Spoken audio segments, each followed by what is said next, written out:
Vote कोलाई vote कोलाई vote कोलाई vote कोलाई vote कोलाई।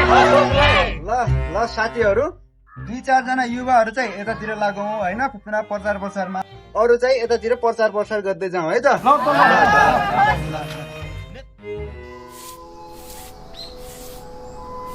नेताजी यो पालिको vote त हजुरलाई फिक्स हो क्या? हामी छौँ त युवाहरू। भरोसा भनेकै तिमी त हो यार भाइहरू यार। खै फोन उठाऊ त यार। नमस्कार हजुर, नमस्कार। नमस्ते हजुर। यसपालि पनि भोट हान्दैन है फेरि? ए हजुर, ल अरू केही चाहिन्छ भने चाहिँ भनिहाल्नु है, म ल्याइदिन्छु नि है। अरू केही चाहिन्छ भने चाहिँ भनिहाल्नु है।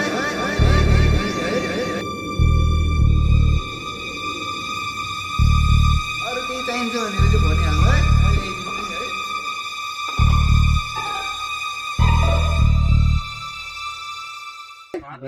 अनि अरू घरमा को छन्? घरमा चाहिँ एउटा बुढी हुनुहुन्छ मेरो। ए आमालाई बोलाउनु न, एकचोटि भेटेर जाउँ।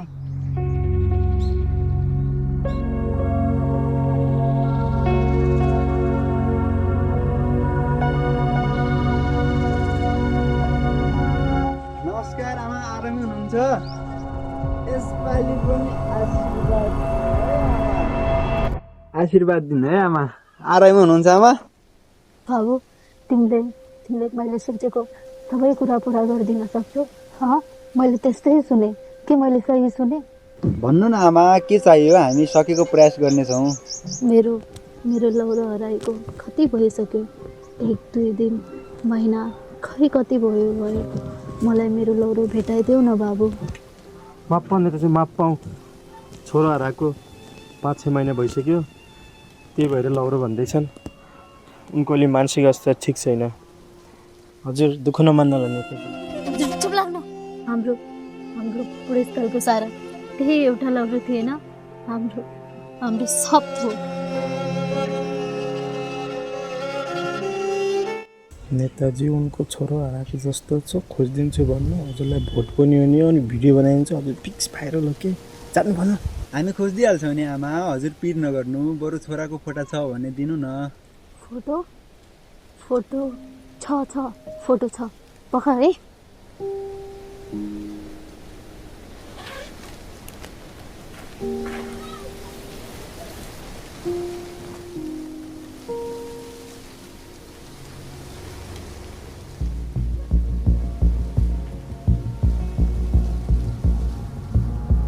भन्नुहोस् है, मसँग अर्को यो नै छ।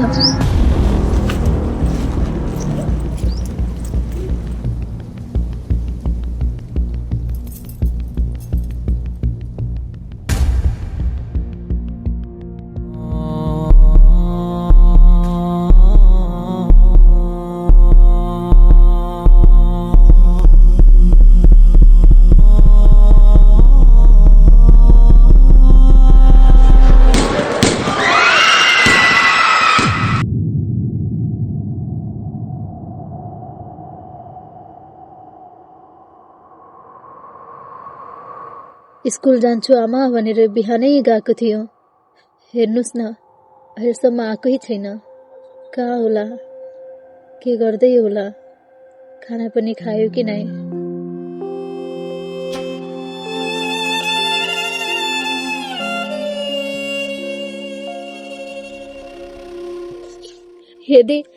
यदि हजुरले मेरो छोरा खोजिदिनु भयो भने म मेरो भोट, घर, जग्गा जमिन सब हजुरको नाममा गरिदिन्छु। मलाई अरू केही चाहिँदैन। मलाई मेरो छोरा फिर्ता गरिदिनुहोस्।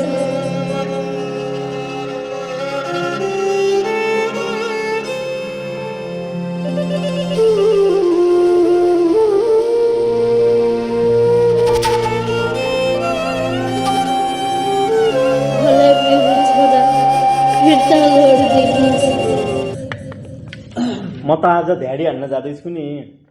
कहाँको धेरै हान्ने कुरा गर्दैछु फेरि हो? अरे यार त्यो अशोक छ नि, अशोकको पार्टी, त्यसले आज 2000 रुपियाँ दिँदैछ कि यार, दिनभरिको ध्याडी प्लस पेट्रोल फ्री प्लस मासु भात पनि यार। 1-2 हजारमा भोट नबेचाउनु साथी। अस्ति काठमाडौँमा त्यस्तो आन्दोलन भयो, कति मान्छे मरे। त्यो कसका लागि हो? तिमी हामी यो देशका लागि होइन र? केही हुन्न कि साथी, देशको लागि सोचेर केही हुँदै हुँदैन यार। त्यस्तो होइन नि त साथी, त्यस्तो भन्नु हुँदैन।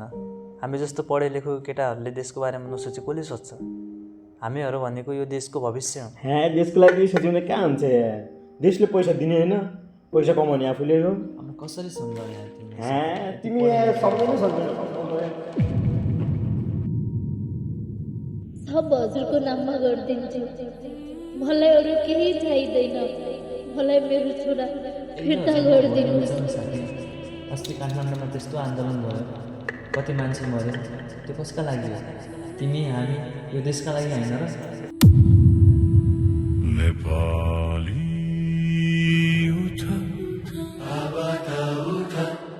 टुटेको सपना फेरि बुना हिमा पहाड तराईको धुन एउटै मुटु एउटै धुन कति दिन रोया कुर्सीको खेलमा सिंह दुर्बल भित्र घुम्छन् नाटक पेलमा